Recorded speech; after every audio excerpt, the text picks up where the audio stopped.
Never in my long career, and I'm now at this stage in retirement where the UK government has given me this card.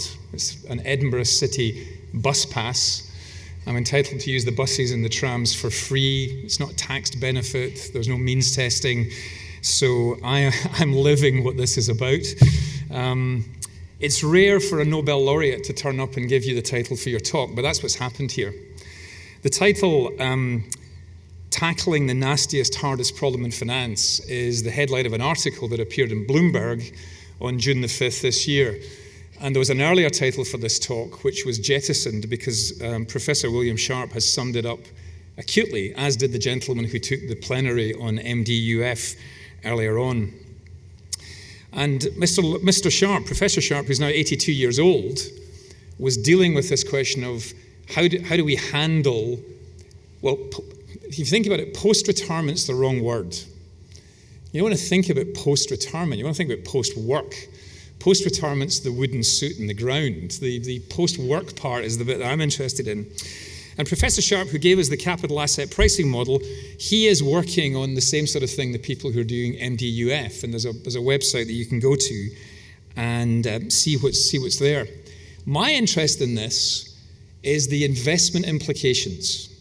And not just the investment implications for those who will be retired, but whether that will have an impact on those who are in accumulation. In other words, will the world tilt because of the number of retirees and because of the amount of money they have? The last APRA report for June 2016 indicated that the over 50s own 65% of the $2 trillion in Australian super funds. So this is an immediate issue that affects all of us.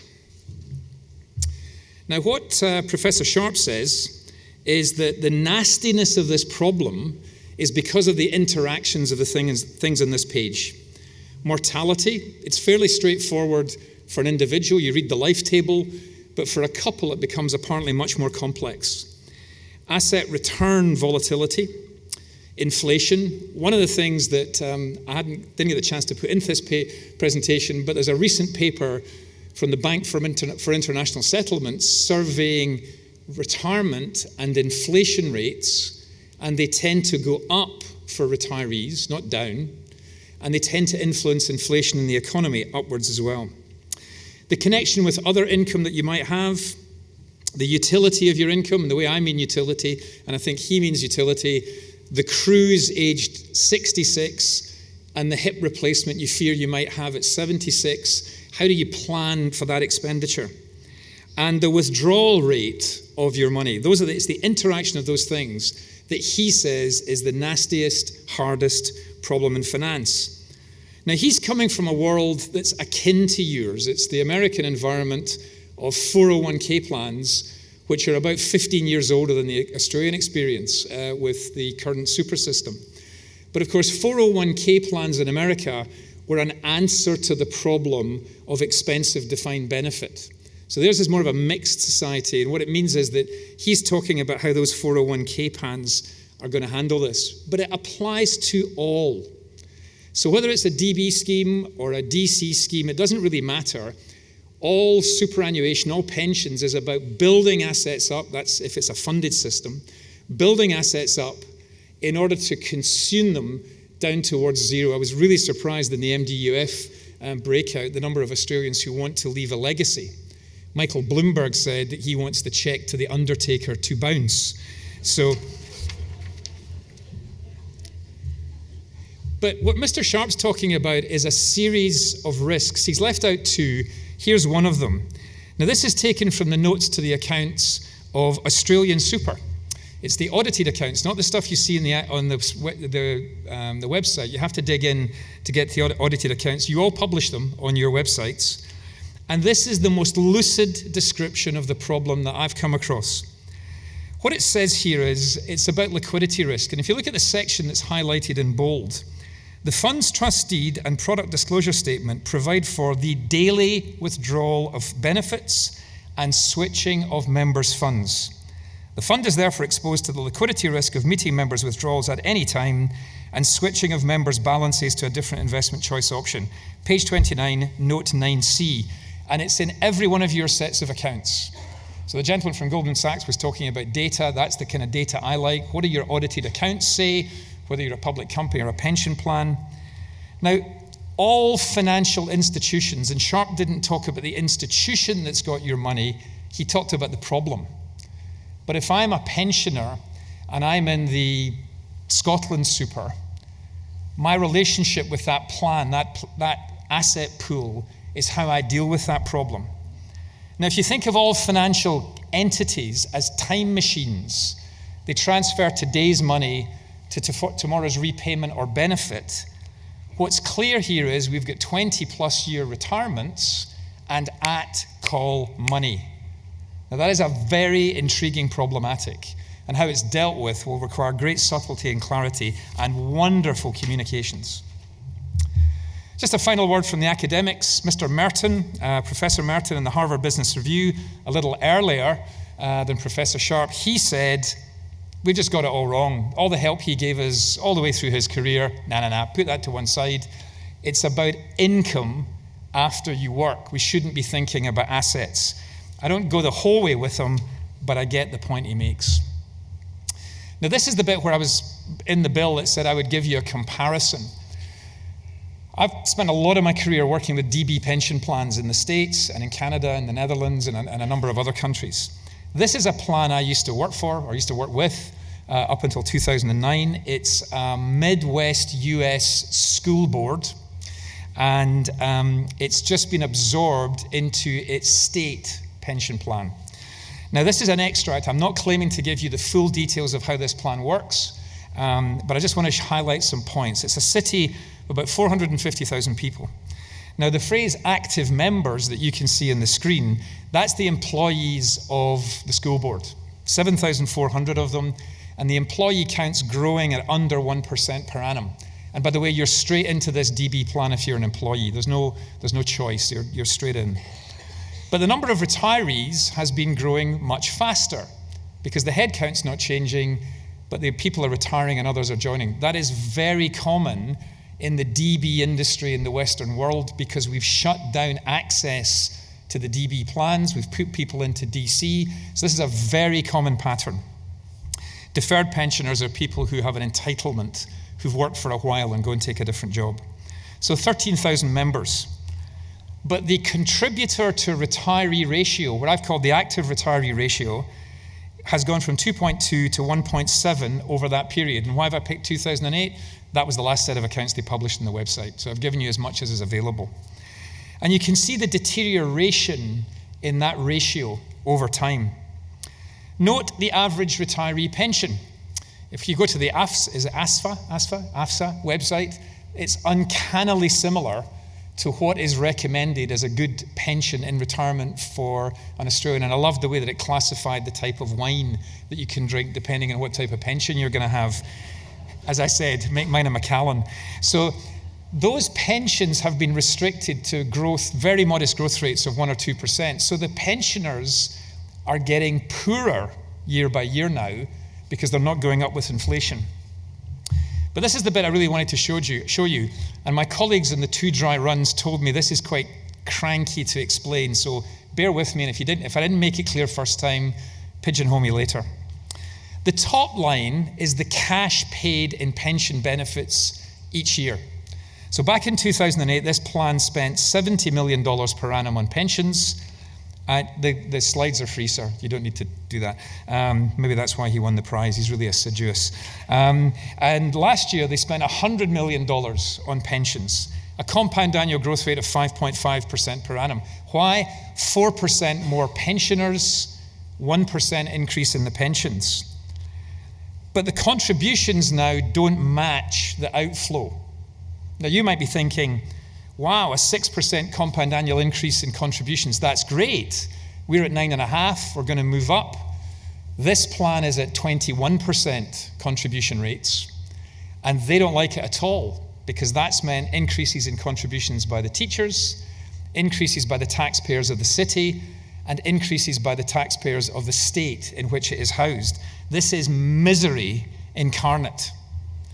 And so the net flow into that scheme after contributions is negative. Now, this is where the fun starts. That scheme was underfunded actuarially. It was about a 65, 70% funding rate, and they had a dash for return. So they bought lots of LPs and private equity and infrastructure and hedge funds and so on. So by the point that the state took over, it was 50% invested in liquids. So your category 1, 2, 3, they had a 50% allocation there. And they didn't manage their dividend streams. They didn't manage their interest streams. They had no distributions. By the way, they also had an uncalled liability of about another 15% at the time of the takeover. In other words, this fund is now shrinking. That minus 4.4 million per annum means that the pension payments exceed interest and dividends, contributions, Uncle Tom Cobley and all, and it's actually shrinking. That really happens to retirement plans in those situations. The final thing I want to draw your attention to is a ratio. I'd like to say we made it up. I'm pretty sure we didn't. So that's why I haven't called it the Dundas ratio or something like that. I'm pretty sure the actuaries would correct me. But if you take a simple measure of the outgoing pension in the numerator and put the asset value in the denominator, this thing's liability yield is 8% per annum. Now, if that sounds high, based on the APRA statistics last year for June 2016, your system as a whole, including self-managed super, is at 4.7. Now, some of those benefits are lump sums, so they don't recur. Some of them are pensions in payments, so they will recur. In the self-managed super category, it's already 5.3%. So DB, DC, DASNI, Mater, we're all starting to see withdrawals from our pension systems worldwide, and it will depend on the demography of your pension scheme, how that works. So what's the answer that's currently being offered to the DC industry? Well, I hope I got the right Bunnings. This is Mermaid Waters, which I believe is the closest to this hotel. And it's on DIY advice, so it's obviously member choice. And the member choice is the 14-litre galvanized bucket. The industry answer is get a bucket. And as you'll see in a minute, there is a delicious absence of irony about talking about buckets in retirement, because the ultimate bucket is the one that you kick. So that is the picture that we're using. And if you think I'm wrong, let's start with the authority in all things financial, Nicole Pedersen McKinnon in the Sydney Morning Herald. This marvelous article she wrote last year. Right now you're stashing, but in retirement you want to be splashing. So once you get there, how do you ensure your money lasts? Wonderful eloquence. Well, the answer is JP Morgan thinks that buckets are the right answer. This is the JP Morgan approach with a 3-bucket strategy. I should say this is a US data set. Charles Schwab, this is my personal favorite. There's no facetiousness in that remark. It really is my personal favorite. I think it's very elegant, very clever, and it shows the relationships between these different buckets. And the fourth member of the Holy Trinity, that wonderful thing, Vanguard. That was a joke, by the way. I'm not against them. I love them. I met John Bogle. I visited. I think it's a wonderful thing. Vanguard says that you use buckets in retirement. So why is the bucket the metaphor? Why did we come up with that? And by the way, that's a 3-minute Google search. No Goldman Sachs big data for this. If you spent serious time looking for the buckets, there's a guy in Singapore that's got a 6-bucket strategy. Your head swims. But what is the metaphor telling you? The metaphor is telling you I've got precious things to store, and I don't want to spill them. So my job is the storage. My job is not how I get it out. I want to suggest that accumulation and decumulation, there's different pictures. This is a picture of Sir Edmund Hillary in May 1953. Those of you that didn't know, he was the first man up Everest. Well, we think he was the first man up Everest because he was with Sherpa Tenzing Norgay, and that's who took the picture. But because we lived in more colonial times then, Mr. Hillary is the one who gets his picture taken at the top. What gets us up the accumulation phase is Sherpa compounding. And what I want to suggest to you is that if there's one thing you take from this discussion, is the investment implications of not compounding. Because when you start to descend, and this is the other thing that Professor Sharp left out, he had those 6 factors plus institutional risk, plus human mood risk. And my partner, Neil Sutherland, is responsible for finding this picture. And I think it beautifully describes it. I am prepared to say I'm 61 years old. I have 5 grandchildren. I am looking forward to less life in future than I've had behind. And I'm, courtesy of Edinburgh City Council, I'm thinking about my retirement now. I'm thinking about investing through this period. And some days, that's exactly how it feels. How will I get down this hill safely? And if you want to take the bucket metaphor, I've got the bucket in my shoulder. How do I make sure I don't spill, except into the grocers and my holidays and so on and so forth? So what are the investment implications of retirement? Sherpa compounding retires at your summit. 60% of equity returns over 40-year periods come from the reinvestment of your dividends. We obsess about share price changes when for the seriously long-term investor, the only thing that really matters is compounding and reinvestment of your dividends. Secondly, all pensions are paid from tomorrow's economic activity. I know that you don't have many animals in Australia that hibernate, but those that do put a little store of food aside and nibble on it through the winter. That's not how retirement works. Retirement works out how I get a claim on economic activity 25 years from now.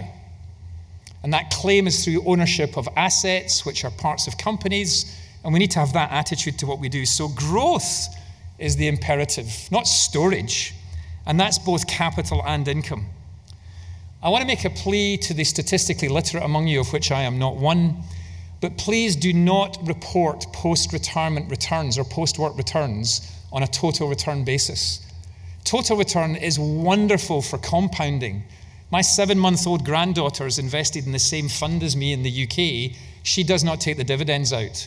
So £100 at the end of year 1, if there's no change in prices, 2% dividend, 102 times 102 times 102. Me, if I lived in Australia, 100 minus 5% that I've got to spend, plus the dividend, net minus 3. Yet we're both getting the same total return reported. Nonsense.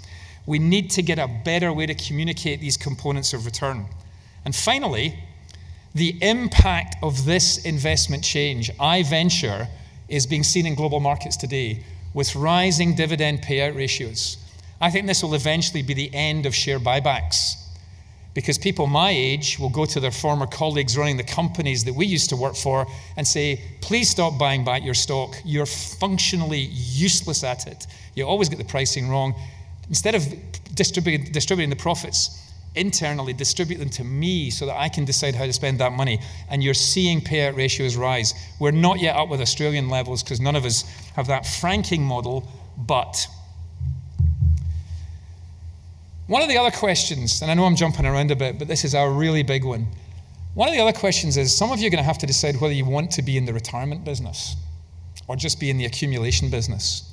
There are now glimpses in the future, America, the 401k industry, of organizations who are capitalizing and capturing this. My personal favorite is the top one. This is a company, it's a spin out from American Express about 20 years ago, Ameriprise Financial. We would think of it as more of a stock brokerage firm, a seller of assets. But whichever genius came up with that phrase, the confident retirement conversation, that's what I want. I want to go and talk to someone so that I have a confident retirement. And when I'm not there, that Anne has a confident retirement. And that relationship, the communication burden about that in those investment strategies are critical. Voya, what a trade name. America's retirement company. As a friend, some of you have known me for a long time, I think the super industry is great at telling Australians about accumulation, but the trick is to become a message about how to handle retirement. In 2016, and I'm not picking on them for economic interest, they are not my clients or anything to do. In 2016, Catholic Super won the business prize in this country, or a business prize, for coming up with Retire Smart. Now that's a great title. It's even better when you think that their other option is Retire Choice. And then a sort of Malcolm Gladwellian, I'll just be a wee bit longer than the timer here, a sort of Malcolm Gladwellian hint, nudge. Smart, choice, very clever. Retire choice, retire smart's picture, 2 buckets. So the point is that this thinking is endemic, and we've got to work out what the right way to do it is.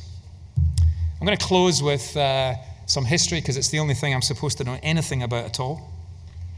This is a cartoon of a German monk in 1517, which is not where I meant to start. I'm going to tell you something else first. 2017 is a year of fabulous anniversaries. Sadly, we lost Princess Diana. What more can you say? 20 years ago.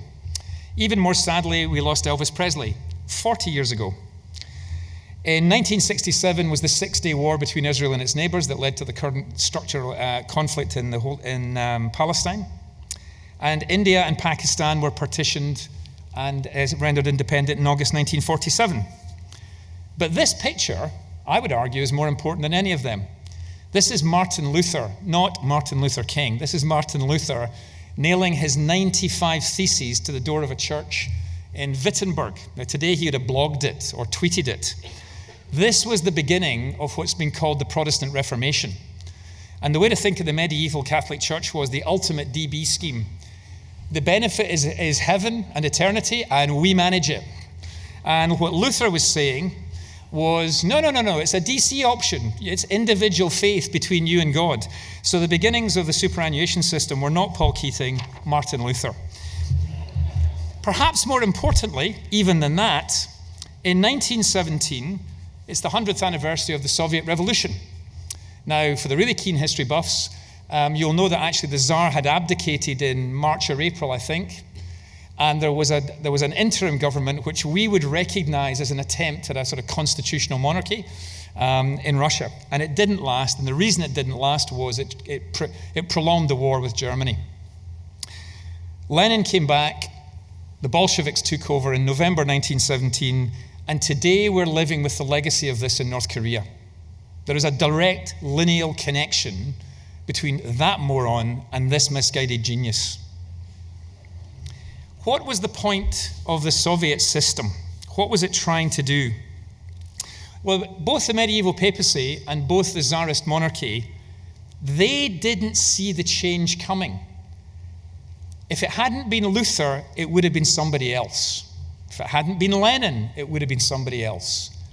The all-accumulation phase of investment is over. We're moving to a mixed economy of retirees and accumulators, and how do we balance them is the question. Lenin could never have imagined anything beyond 100% state ownership of everything, and we've seen there's the success. You are something he could never have imagined, that the workers of Australia would own the assets of Australia and many other places. All power to retirement capitalism.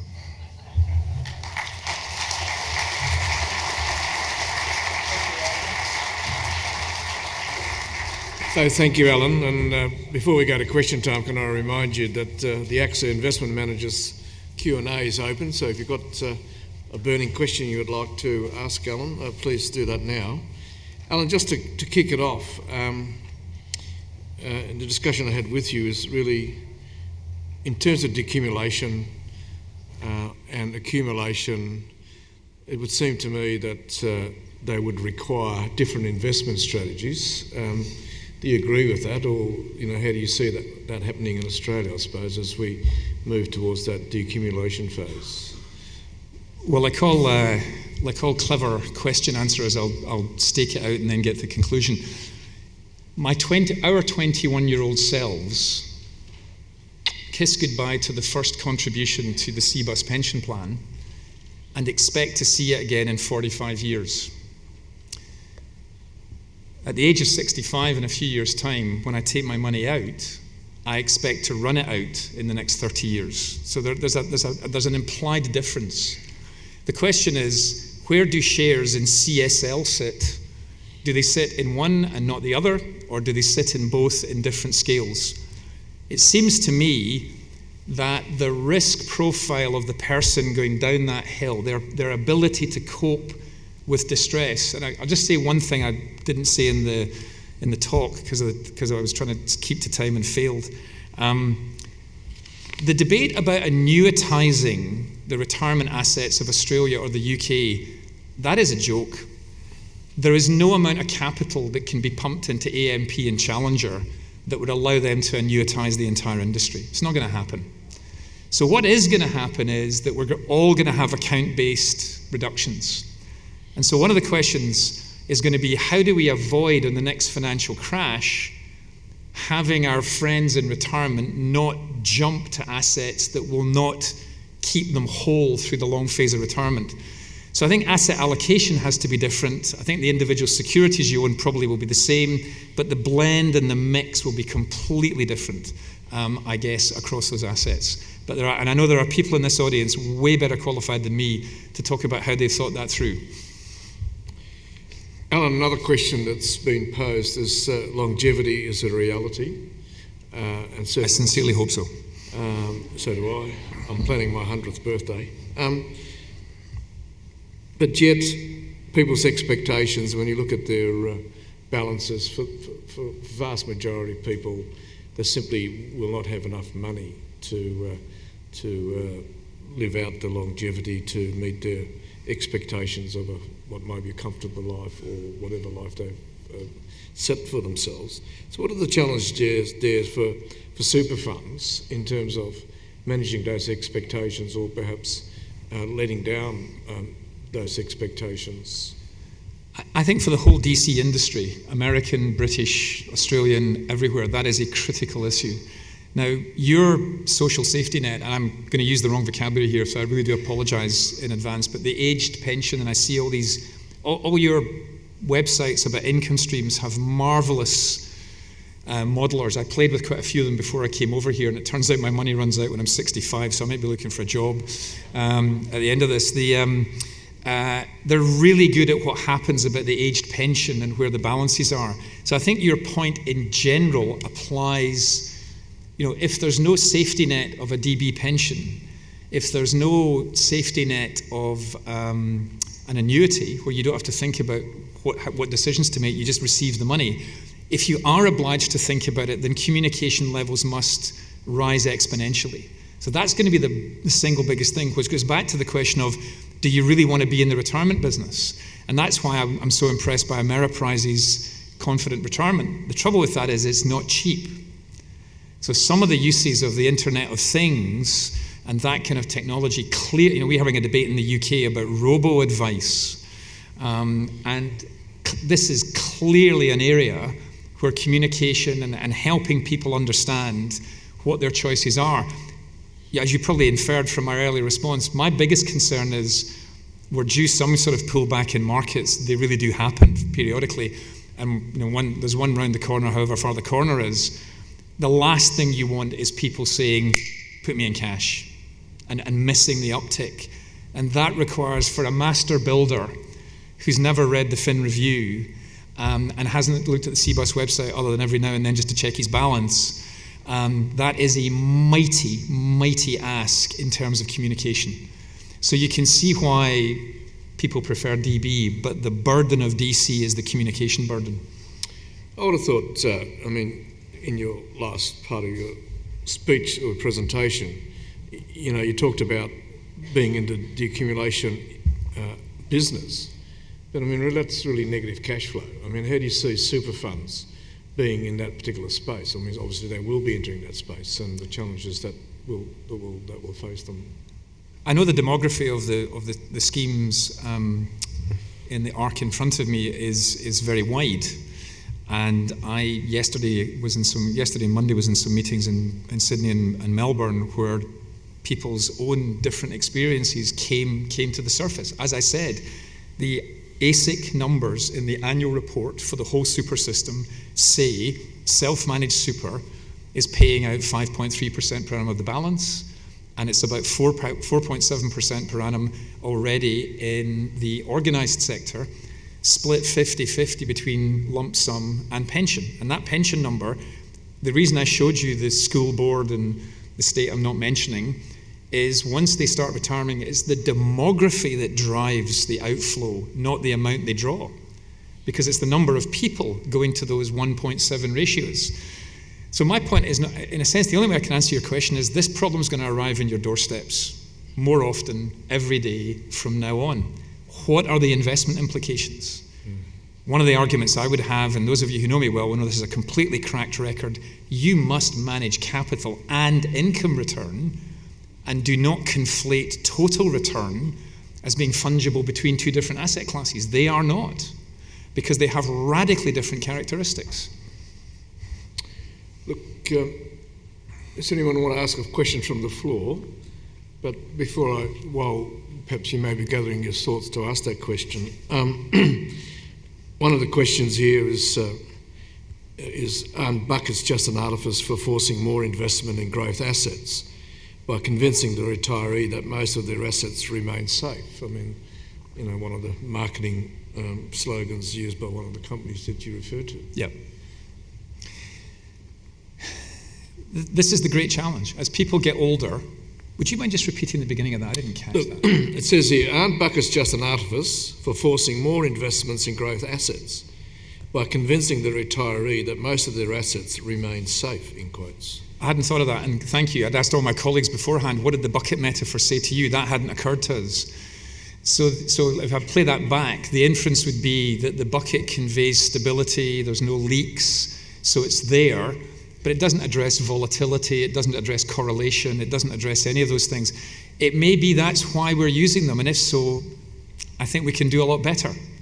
I think that there should be much more sophisticated pictures evolving as to how that works.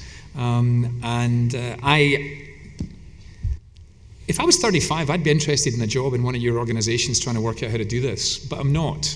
So I hope there's people in the audience who pick this up, because you're going to become incredibly popular if you can crack that communication challenge.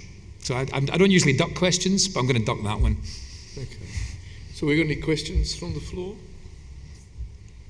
No? They want a drink. Yeah.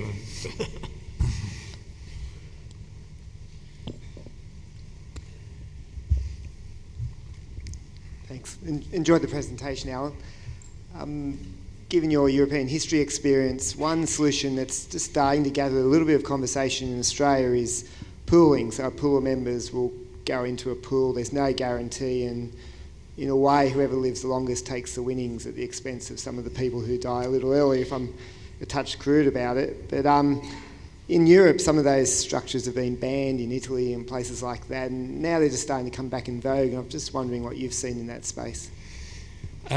Personally, not is the short answer. If I understood it correctly, oddly enough, that is an 16th, 17th century form of handling insurance, if I understand it correctly. And so the notion is some sort of lottery based on who pegs out first, which essentially is what all insurance is. The only thing I can meaningfully say to you from Europe is please go and read the English statement of the ABP pension plan, which is the Dutch civil service pension plan of 1.7 million members. And really, they say with much greater clarity, because the Dutch speak better English than the Scots, they explain all the things I've just talked about in lucid clarity. They have a 21% contribution rate, and it's moving up. And they've had no increase in pension and payments. I know I'm not answering your question, but I'm addressing it by saying this is a crisis for mature DB schemes, partly because DC started and they closed DB, so there's an early crystallization of the maturity, but nonetheless you're seeing that shift happen, and it's quite worrying. It's very worrying. Is part of the crisis for the DB system that the fact that I'm here? Hiya. Part of the crisis, the fact that we've got such low interest rates and all these DB funds have sort of almost been forced through liability-driven investing. It seems to me that if you're talking about income and capital and those sorts of things, perhaps shares really are the income asset that you're looking for. Yeah, do you want our job marketing? Yeah, great. I couldn't agree with you more. I mean, dividend growth is It's the only two words I know what to put together. That is, and rents. You're dead right. DB's had a problem with falling bond yields. So if you look at CalPERS and CalSTRS, they still assume returns of nominal returns in 5 and 6, so they've got their returns wrong. The Dutch ABP, they've gone to Dutch bond yields, so the unfunded liability at CalPERS is probably much greater. That's an issue. Longevity is a wonderful thing, but it's a big issue for a DB plan, but it's still a big issue for your members. Just because it's a DB plan doesn't take the issue away, because a person's going to live for a very long time. So yeah, I think that's the point about, even if you think of the age super here, that is paid out of Australian economic activity over the next 20 years. So surely our investment strategy should be pro-growth and not pro-deflation. And now I'm really scared because Sam's going to ask a question. Hi, Alan. Thanks for your talk. It's enlightening as always. You know, it occurred to me that pensions were designed at a time when not a lot of people made it to retirement. And then, you know, we now retire at 65 and we used to conveniently die at 68, which was kind of nice. But the problem you pose is now dying at 98, hence the 30-year period. If medicine and genomics does its job, it's going to solve your problem, because the problem can't be solved. That is, if we live an additional 50 years, or, you know, we're now at a stage that a child that's born today adds 1 year every year to their life, right? That problem cannot be solved. So the question in all of that is capitalism, the way we practice it today, at risk? I'm going to give you one answer, which is partial to that. My daughter works at the Institute and Faculty of Actuaries in the UK. She's not an actuary, she's a lawyer. And before I left, she sent me a paper, which is a study of Canadian, US, and UK experience. And longevity improvements are tapering. And they don't publish unless they're confident in the data. And Legal in General, a UK insurance company, which bought a lot of DB assets, they just had a credit to their P&L account in the last quarterly statement because they're absorbing some of that longevity benefit. They were considered cowboys when they reported it, but then out came the faculty. I'm in your camp. I think that the trend will go up. Second point I would say is I think what we currently call superannuation may morph into an early life designated savings account, which will cover university, housing, etc. in the early years. I think your job's safe, but I think the purpose to which the money is put may change over time, and your access to it in your 30s and 40s may change. It may be a lifetime buffer rather than a bridge into retirement. And as for capitalism, I'm a fan with qualifications at the moment. I think the big data, the platform monopolies, the role that Google and Amazon have in our lives, we're back where Standard Oil was in 1895 to 1905.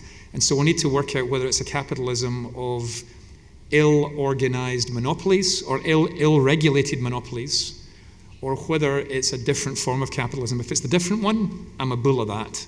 I'm not a bull of the managed monopoly model. Is there any other question from the floor? On the Martin Luther thing, he understood communications back then too. When he nailed his 95 Theses to the wall, he did it on All Saints' Day, when everybody was making a pilgrimage through the village. And he did so by also distributing pamphlets. So he got the communications issue then as well. And I completely agree with you. It is a communications issue more than anything else. Well, from a Scottish Presbyterian to, I'm guessing what your tradition is coming from the Republic perhaps, or your country, I think I couldn't agree with you more. I'm going to finish in one thing about him, and then I think we should stop. The thing is, you know well, the thing that triggered Luther's anger was that the papacy, in its guise at that time, was raising money to build St. Peter's. And they had this guy called John Tetzel who ran around Germany selling things called indulgences. And indulgences were tickets to get to heaven early. They shortened your purgatory. All I can say to those of you in the audience who buy investment products from smooth-tongued salespeople in the financial services industry be careful before you buy your insert name of uncertain illiquid asset, whatever it is, ticket out of investment purgatory. Thank you.